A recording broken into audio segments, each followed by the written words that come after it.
actually having to mark the end of Ramadan by this celebration which is called Eid al-Fitr, which is the celebration of breaking the fast. Before even doing it, we have to put our hands in our pocket and get money and pay it out to the poor. That is as part and condition of the acceptance of our fasting.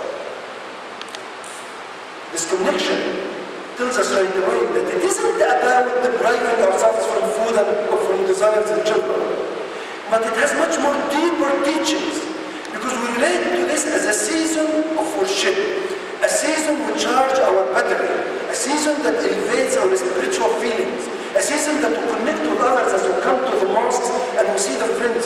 Who is absent? Somebody is not there, maybe he's sick, we'll go to visit. Maybe they need something.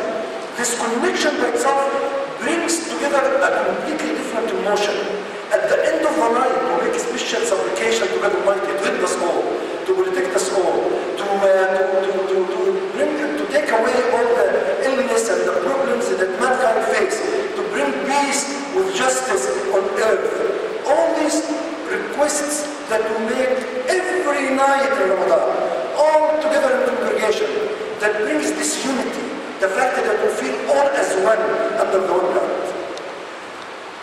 Without any differences, to color, to race, to backgrounds, to social status, to rich or poor, to even other people of any background of different religions, that our job within society should be to make sure that the society will prosper, succeed, and be able to take care of its needs. I think this is very, very important, that sometimes we don't miss the point and we look at the mechanical part of it. Because when we look at it, we see that the young and the old, the sick and the weak, and the woman who's giving birth or breastfeeding or menstruating, all are examples from fasting. But they continue to behave with all the other values and enjoy Ramadan all the same. So I think this is very, very important for us to reflect on some of these values and to bring them through our life, as we also get to reflect and brainstorm. As Sheikh Khalid talked about how we enter the month through the crescent and through the cycle of the moon. This is also another issue that brings us and connects us to the universe around us. That we are not alone.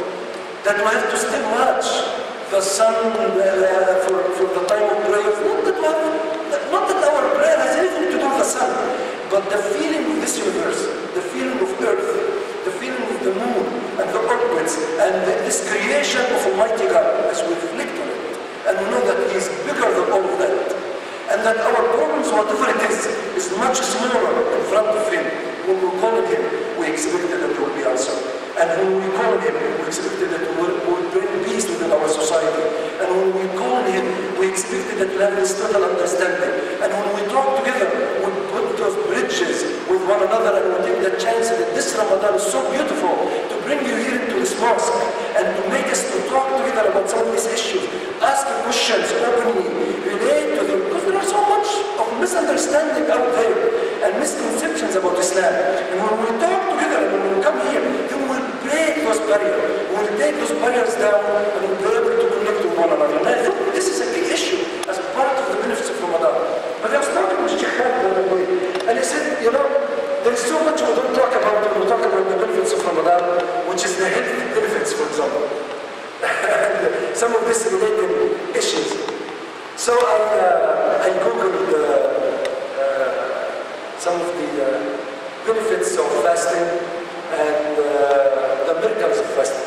Just 2 words to see here. And I asked to invite you all to just Google miracles of fasting or benefits of fasting.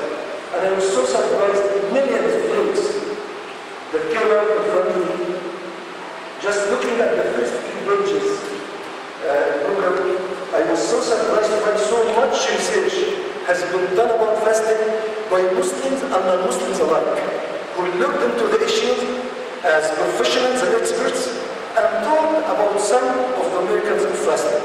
So I relate to the sisters who would like to have the good skin, that part of the benefits of fasting would actually, as some of the studies have given, that good skin, as those that wishes to train their insulin, their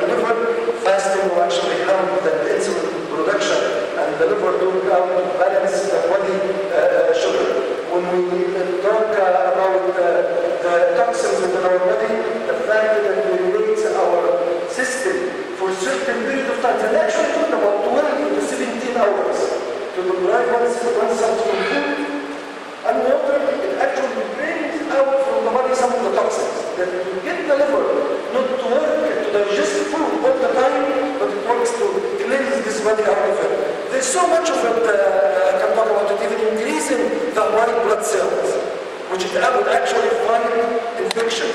And some draw a parallel between the fact that you lose appetite when you get sick, and that there is a reason for that, because when you lose appetite, you don't eat much, and when you don't eat much, it helps the body to defend against the sickness.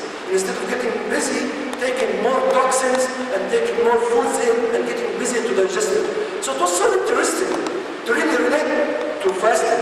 Of course, sometimes some people can suffer from fasting if they have certain situations. This is, of course, a very small percentage of people who may have sickness, but also Islam accounts for those and gives them a chance also not to fast and to actually go to the certain exemptions.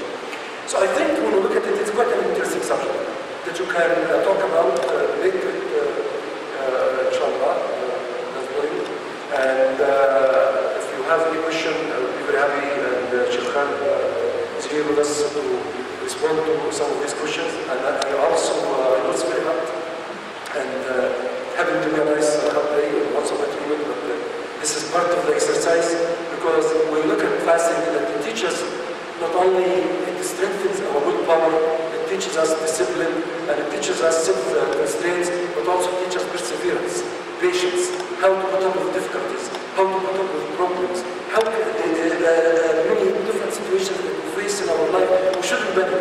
You know, the day I eat, the day I don't fast, I feel more hungry than the day I'm fasting. And especially when you know that you are doing it, not only because of a health reason specifically, or some special personal benefits, but you are doing it to thank Almighty for the favors that He bestowed upon us, for all this goodness that we have, the health we have, the way of life we have in Canada, the way that we care about each other and we are able to take care of the poor within our society, the needy, the one that loses their work and they are looking for a job, and the ones that are looking for help and advice. All these connections, it's so important that when we do it, even if you are the one who is giving, you should thank Almighty God for actually being able to give. And I would ask, even those who are not Muslims, to share some times with us and fast one day or two, just to try, not necessarily the whole day if you want. We teach sometimes our children when they grow at age of 7 to fast for 2 hours or 3 hours. Just don't go to the fridge for a few hours. That's about what you do. So some of these will actually bring some of interesting things and prevent us in our society from misconduct. I want to put special thanks to the members of the police department that are here with us here today, because I know you face, you deal with Muslims in society and many other people every day, and sometimes you find things that will be unique about Muslims. Sometimes it may not be understood, like when you talk to somebody, for example, and he puts his eyes to the ground and to say when you fast, you lower your gaze, you don't look at the opposite sex, you don't stare at them.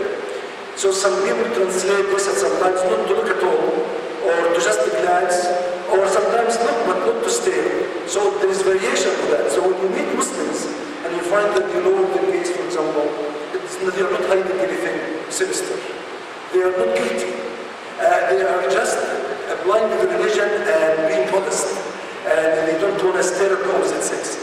If they are upset about a policeman sitting with the wife in a closed doors, don't worry about it. The husband is not hiding anything either.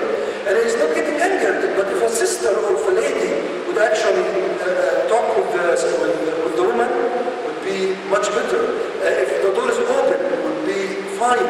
But we are asking in our religion not to be in isolation. If we don't shake hands, it isn't that anybody would hate the others. But our religion, among Muslims themselves, we are not